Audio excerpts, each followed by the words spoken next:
Bom dia, boa tarde, boa noite, investidor. Sejam todos muito bem-vindos ao canal. Meu nome é Felipe Torres, sou consultor de investimentos CVM e hoje eu resolvi trazer um tema aqui que é muito perguntado por vocês.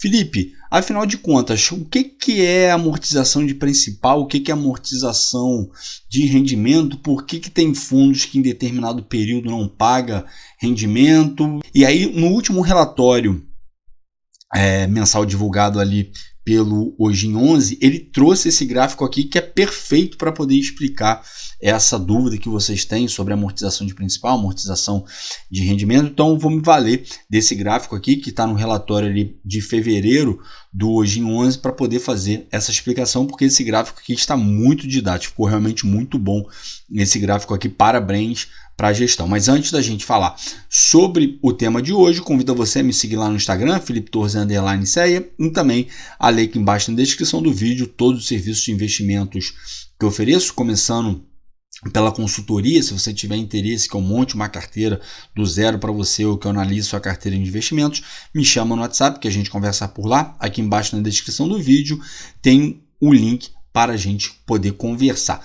Se você também tiver interesse para entrar para o nosso grupo VIP aqui do canal, a nossa comunidade lá no WhatsApp, você será muito bem-vindo nela. Tenho certeza que ela pode te ajudar muito com seus investimentos. Aqui embaixo na descrição do vídeo tem todos os benefícios que os membros possuem. Se você tiver interesse, me chama também lá no WhatsApp que a gente conversa e eu te explico como é que funciona. E por fim, não deixe de clicar no site do meu livro, Renda Passiva, O Caminho para a Liberdade Financeira, um livro que eu tenho certeza que pode te ajudar muito a atingir os seus objetivos financeiros, principalmente se ele for ali a liberdade financeira. Feitos os avisos, vamos lá para o tema do vídeo de hoje.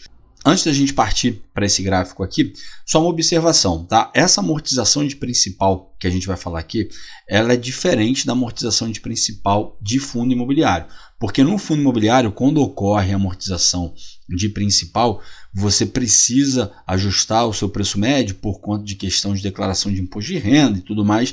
Inclusive, vou deixar um card aqui em cima de um vídeo que eu fiz no passado, falando sobre essa questão de amortização, tá? Que eu tenho certeza que pode complementar muito bem com esse vídeo de hoje. Então, se você tiver interesse, clica no card aqui em cima, porque os dois vídeos vão se complementar bem. Então, essa amortização de principal que a gente vai falar aqui nos fundos de infraestrutura é diferente dessa amortização dos fundos imobiliários. Aqui, o que esse gráfico ele está me indicando? Reparem o seguinte, que existe uma linha pontilhada aqui nesse gráfico, tá? E o que quer dizer essa linha pontilhada? Essa linha aqui, ela é considerada a cota base, ela é considerada a marca d'água para o fundo. Ou seja, toda vez que o valor patrimonial, que a cota patrimonial do fundo estiver abaixo dessa linha aqui, o fundo não vai distribuir a amortização de rendimento. Tá? Então, toda vez que a cota patrimonial, e aí só toma cuidado para não confundir, porque aqui tem às vezes pessoas que confundem, né? Não é a cota de mercado, tá? Não é a cota que está sendo negociada lá no seu home broker, tranquilo? Aquela ali que está piscando lá todo dia ali no seu home broker de compra, venda e tudo mais, não tem interferência nenhuma nisso daqui, tá? O que eu estou falando aqui é o valor patrimonial do fundo. E aí o que vai influenciar nessa cota patrimonial do fundo? Principalmente a parte de marcação a mercado, tá? Então, se eu tenho ali uma abertura na minha curva de juros, se eu tenho um estresse na minha curva de juros, a marcação a mercado vai fazer com que o valor patrimonial do fundo caia.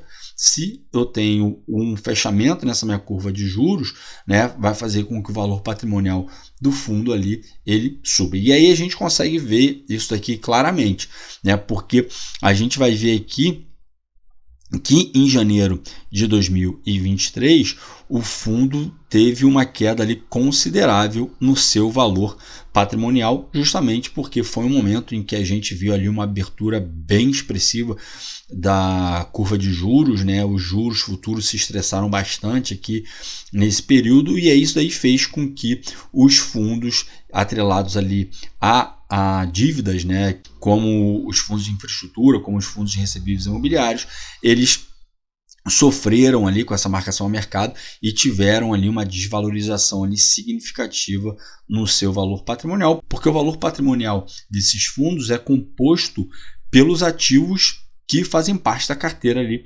daquele fundo. Então, se eu tenho uma desvalorização naqueles ativos, por consequência, o valor patrimonial daquele fundo também vai cair. E aí foi o que aconteceu aqui com esses fundos, né? E principalmente aqui com o Ogin, que é o fundo aqui que a gente está analisando. Então, a gente vê que de janeiro de 2023, né, até maio de 2023, o valor patrimonial do fundo ficou abaixo da marca d'água aqui, da cota base aqui do fundo, né? E aí, o que isso representa? Nesse caso aqui, como ocorreu com o Ogin 11, como ocorreu também com o Juro 11, o fundo não distribuiu as amortizações. Por que ele não distribuiu as amortizações? Porque o Ogin 11 ele só vai distribuir rendimento quando a cota dele estiver acima dessa marca d'água. Então, somente quando estiver acima aqui desse valor, que é R$ 9,58. Então, quando o valor patrimonial estiver abaixo disso, ele não distribui. Quando a cota patrimonial está acima disso daí, ele vai lá e faz a distribuição dele. E aí vocês vão falar assim, tá, Felipe, mas poxa, tem fundos ali que mesmo com essa situação, eles fazem a distribuição. Sim, mas eles vão fazer a distribuição de amortização de principal. Por exemplo, o BODB 11, ele faz essas distribuições de amortização de principal. Se você pega lá os relatórios do BODB 11, você vai ver que tem uma parte lá que ele faz a distinção. Quando que ele distribuiu a amortização de principal e quando que ele distribuiu a amortização de rendimento. Às vezes que ele distribuiu a amortização de principal é justamente por conta disso daqui, porque o valor patrimonial do fundo estava abaixo de determinado valor que é considerado ali a marca d'água do fundo. Então, isso aí vai depender muito de fundo para fundo, tá? Tem fundos que optam por fazer tanto a amortização de principal quanto a amortização de rendimento. Tem fundos que optam em distribuir somente rendimento, ou seja, somente quando o fundo realmente tem lucro contábil ali naquele período, tá? E um outro ponto aqui interessante desse gráfico é o seguinte, a gente consegue ver aqui que, por exemplo, quando o fundo voltou a distribuir novamente, que foi ali em junho, né, de 2023, vocês reparem o seguinte, o valor patrimonial do fundo começou a subir. O fundo foi lá e fez a distribuição. O que acontece com a cota patrimonial do fundo? Cai. Aqui teve uma outra queda por conta de questão de marcação ao mercado, tá? Não tem nada a ver em questão ali de distribuição, tá? Depois, a cota patrimonial do fundo voltou a subir, fez a distribuição, caiu. A cota patrimonial do fundo começou a subir, fez a distribuição, caiu. E assim a gente vê que esse gráfico aqui tem uma certa constância, né? Ele acumula, ele acrua aquele valor daquele período, quando ele faz a distribuição, ele cai. E aí o que ocorre aqui, né? Por que o fundo ele tem essa subida e depois cai? Porque nesse período aqui em que ele está subindo, é o momento em que ele está acruando, é o momento que ele está acumulando os rendimentos que estão sendo gerados ali naquele período, naquele mês, baseado ali na correção monetária e nos juros que estão ali atrelados àqueles papéis que compõem o fundo. Então, só para a gente poder deixar claro, né, qual que seria a diferença de correção monetária para os juros, né? A correção monetária ela vai se dar ali baseado no indexador que aquele papel está indexado, IPCA, CDI, né? Então vamos imaginar que seja um título ali, uma debênture que tenha, sei lá, IPCA mais 5, IPCA mais 6, ou CDI mais 2, CDI mais 3. A correção monetária vai se dar ali pelo valor, né, que foi acumulado, que foi acruado naquele período, naquele mês, do IPCA ou do CDI, dependendo ali do ativo, e a parte de juros diz respeito àquela parte pré-fixada daquele título. Então, no exemplo ali que eu dei, né, IPCA mais 5, IPCA mais 6, CDI mais 2, CDI mais 3, a parte de juros seria esse 5, 6, 2, 3. Então, tudo isso ele é acruado aqui, tanto essa parte de correção monetária, que é referente ao indexador, e a parte de juros, que diz respeito a essa taxa pré-fixada desse título híbrido, ele é acruado aqui, e quando chega no final do mês que o fundo faz a distribuição daquilo que foi acruado, aquilo que foi acumulado ou parte daquilo que foi acumulado, parte daquilo que foi acruado, o valor patrimonial do fundo cai justamente porque sai uma parte do valor patrimonial do fundo para fazer essa distribuição. E aí é quando o fundo faz essa distribuição de amortização de rendimento. Se fosse a amortização de principal, de novo, o fundo não teria acumulado aqui um valor suficiente para fazer essa distribuição de rendimento. Poderia ter acumulado uma parte desse valor que ele distribuiu, porque, por exemplo, o BODB11, né, teve situações ali em que no mesmo mês ele fez distribuição de amortização de principal e de rendimento. E por que ele fez isso?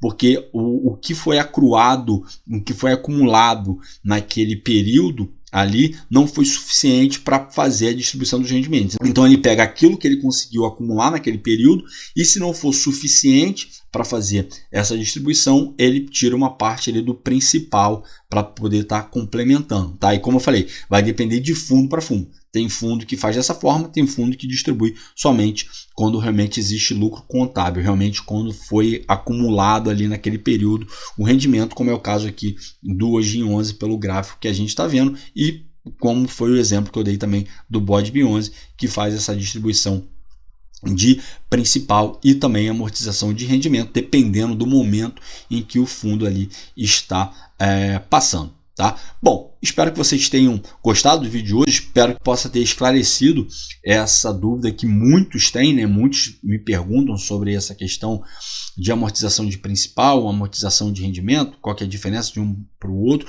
Só lembrando de novo, para não confundir, a amortização de principal, tá, de fundo imobiliário é diferente dessa amortização daqui dos fundos de infraestrutura. Se vocês tiverem gostado do vídeo de hoje, peço para que, por favor, deixem seu like, não deixem de se inscrever aqui no canal, ativem o sininho para que vocês recebam as notificações dos vídeos que são postados aqui diariamente. Se você tiver alguma sugestão de ativo para ser analisado ou algum tema que gostaria de ver abordado, pode deixar também aqui embaixo nos comentários, porque certamente será atendido. Se você tiver ali algum feedback, um elogio, crítica, também pode deixar aqui embaixo, porque isso ajuda muito no crescimento do canal. Antes da gente finalizar, convido a você a me seguir novamente lá no Instagram, Felipe Torres _Ceia, e não deixe de ler aqui embaixo na descrição do vídeo todos os serviços de investimentos que eu ofereço, começando pela consultoria de investimentos. Se você tiver interesse que eu monte uma carteira do zero para você ou que eu analise sua carteira,